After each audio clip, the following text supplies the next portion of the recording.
CBS News estimates that Ronald Reagan has been re-elected president. The question remains, how big a mandate is he likely to get? Mondale has yet to win a state, but as expected, we estimate that he has carried the District of Columbia, which gives Mondale 3 electoral votes.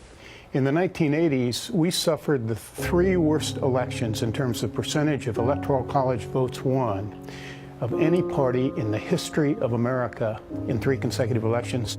Liberalism was about ready to go the way of the Whigs. Progressive government's going to be gone forever. We were out of power, we were out of ideas, and completely out of touch with the country, so we had to reconnect. A bunch of governors and senators, congressmen, including Bill Clinton and Al Gore, Sam Nunn, Chuck Robb, Dick Gebhardt, formed the Democratic Leadership Council. I formed it with them. We want to change the Democratic Party. We want to change America. We're trying to move the country forward into the future. From the very beginning, party leaders were against the formation of the DLC.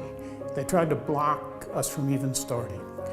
Once we got underway, they said we weren't real Democrats. You don't have any diversity. You're the Southern White Boys Caucus. You're Democrats for the leisure class. Because we challenged orthodoxies, the various constituencies in our party resisted. There were protests from Democratic interest groups. Feuding with the DLC, Jesse Jackson was not invited to speak and chose not to attend, though he did make it to a nearby Cleveland Union Hall. We realized that if we only followed Democratic orthodoxy, we would lose. We made a concerted effort to go out and diversify the DLC because we knew that once people understood what we stood for, they'd rally to our support. And we believe that in this country, freedom, duty, choice, responsibility are all words which are inextricably interlinked.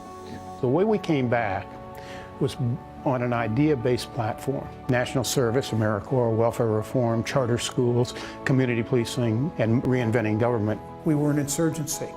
Yeah, we were a threat because with our ideas, we were going to change the power arrangements in the party. At 4 o'clock on April 6, 1989, I walked into the governor's office in Little Rock, Arkansas, to recruit Bill Clinton to become chairman of the DLC. When he started as chairman, the first thing we did was we laid out our philosophy, the New Orleans Declaration. We adopted basically a new platform for the Democratic Party. Clinton's speech at Cleveland was the most important speech he ever gave in his life. We put 3 words into the lexicon: opportunity, responsibility, and community. Our burden is to give the people a new choice rooted in old values. A new choice that is simple, that offers opportunity, demands responsibility, gives citizens more say, provides them responsive government, all because we recognize that we are a community, we're all in this together, and we're going up or down together. Sometime within the next 17 months, Democrats must find someone not only willing to carry the party banner, but also able to convince the majority of U.S. citizens who now support President Bush that Democrats have an alternative worth listening to. We went around and we were in 25 states. We weren't doing political fundraising. We weren't doing regular organizing. We were meeting with small groups of people and talking about the ideas that came to define the campaign. Government's responsibility is to create more opportunity for everybody. And our responsibility is to make the most of it. And that is why today I proudly announce my candidacy for President of the United States of America. Our challenge was to convince those voters that Governor Clinton was different than the Democrats they'd been voting against. I think we have to do is invest in American jobs, American education, control American health care costs, and bring the American people together again. A government that offers a hand up, not a handout. That is what we offer, and that is what tomorrow we will begin to work to provide to all of you. Every principle that we outlined led to policies.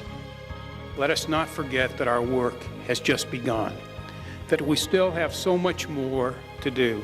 The New Democrat principles are as viable and valid today as they were in 1992. What America needs is a new set of ideas to further those principles.